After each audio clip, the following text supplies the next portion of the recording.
Thank you for coming today to share your oral history of your recollections of your experiences while a student here at Chestnut Grove Elementary School that is being funded by the Conservation Fund.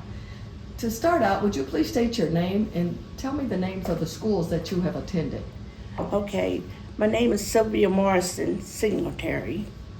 I started school in Statesville at Morningside, and I went there into the 6th grade, and then we moved out to Chestnut Grove, and I attended Chestnut Grove Elementary School, and I went from the 7th to the 8th and graduated from here. Do you have any special memories of teachers or things that you reflect on today? Oh, yes, I do. Well, I remember, first of all, Miss Morrison, who was my teacher. She was my 7th grade and 8th grade teacher. And even though I was not one of her best students when it came to being quiet, I recall one day, Miss Morrison, because she was the principal, she left and went to the office, and she asked everyone to be quiet. So me being Sylvia, what I did was went to her desk and took up the belt and said, she's not beating nobody today. And guess what? Miss Morrison was at the door, and she said, come on here, Morrison. I mean, that was the type of things to really. But when I got to the office, she just said, sit down over there. There was nothing, she never laid a hand on me. And I guess she laughed to herself that I was bold enough to tell the kids, don't worry, she ain't beating nobody today, to go take the belt. Okay, another occasion, of course, be talking, because I'm a talker. She let everybody go outside, and at recess, I had to stay in the room. So I saw my friends walk by the window. I said, don't worry, I'm coming. And I proceeded to try to climb out the window. At that time, Chestnut Grove had windows that they tilted. I got stuck. So then I had to get help. So I don't even remember. I know my parents. I think she paid a visit to the house to see my parents. But me being me, I came to the door. My dad was asleep because he worked third shift. And so my dad asked me who was at the door. And I said, Jehovah's Witness. So I avoided that incident with her and my dad. So she said, okay.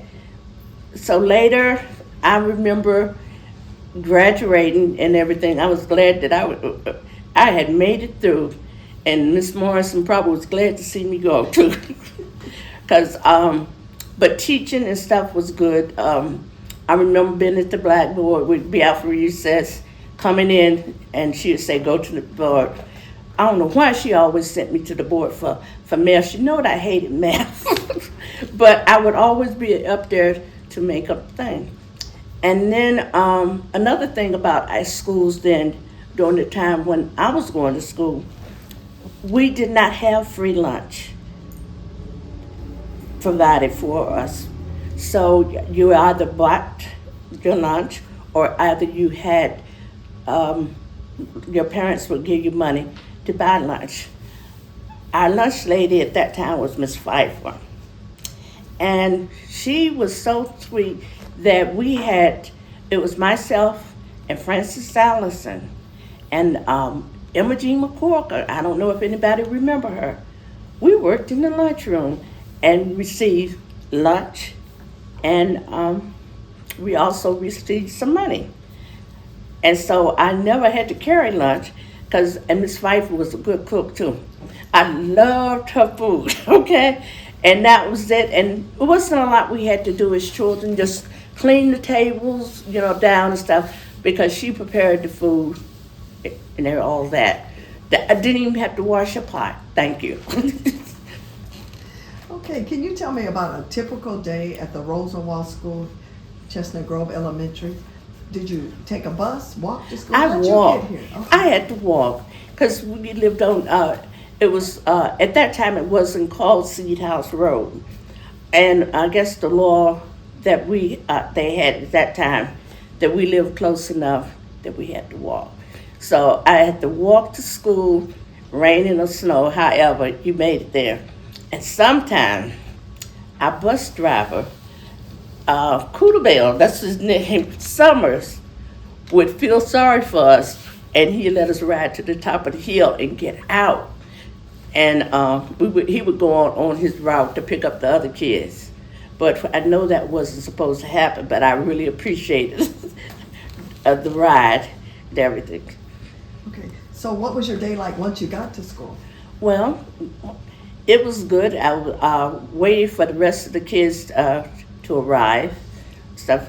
If you was wet, you was hoping you could hurry up and dry off. Sometimes I would bring extra shoes or something like that because the weather was bad. And that was it. So what subjects were taught? What classes do you remember? Okay, of course, math.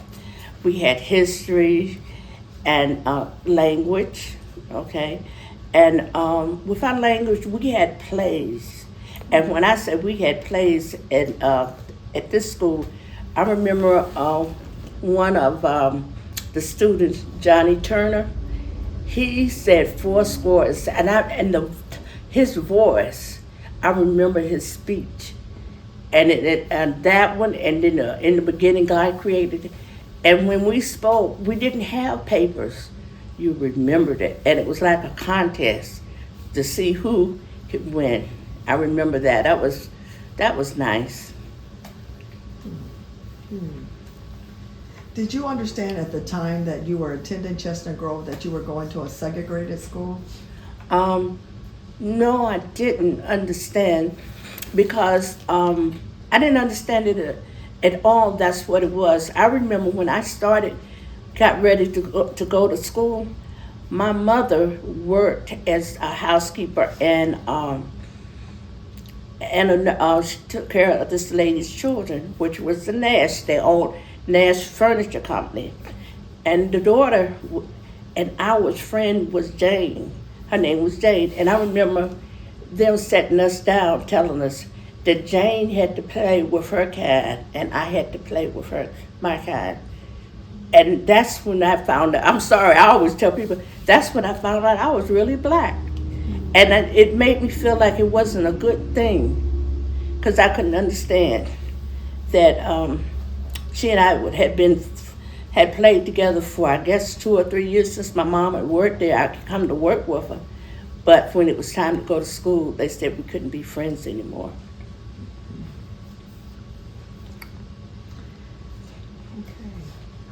During the time that you went to Chestnut Grove Elementary, what were the bathroom facilities like? Okay, we had a bathroom. I remember, I think it was 2 stalls, girls and the boys. It was separate, we had our own bathroom. So it was indoor? It was indoor. Okay. And you've already told me about your lunch, and you got to work with Miss Pfeiffer, so that was really great. Is there anything else that you remember about your time here that you would like to share with us today? Okay. Chestnut Grove was a community. I remember, I liked the times when we had Easter Monday, and everybody in the community, and we would play ball out there. The field would always be that's when the baseball season and softball season would start. Yeah. Those are some great memories. Oh, yes. Well, And then, wait a minute now. Now, that was when the school was going. But wait until, this is the part, I think it was in probably about the 70s, they would let us have dances here. Yes, we did. They had dances here. And I remember the kids and stuff coming up here, and this was our place to teenagers to come, and they would have little parties and stuff. We could do that. So was it like a fundraiser? Did you pay to go? No, It was free? it was free. Okay. It was free. All right. Well, thank you Okay. very much. Thank you very much. Was there anything that your teachers taught you that you still think about even today? Today, to keep trying, that was the main thing. I never, even though I didn't like math, who would have thought I'd been a bookkeeper? And that was what one thing that I told when I got to North Idell. Miss Harris was my algebra teacher. And I said, I didn't think I was going to get out of your class. I said, just think somebody trusted me to do their books. So it was a lot I've learned. And also, another thing, I learned how to get along with other children, because when I left Morningside, I was afraid. I didn't know anybody here, and I didn't go to church with the children here. Most of the kids here went to Chestnut Grove, and I forget the other church. So I wasn't familiar with the other families. So I felt like an outsider. But I just found that one friend, and then it started from there. Okay, all right. Well, thank you very much. We appreciate you taking the time today. Okay. Thank you.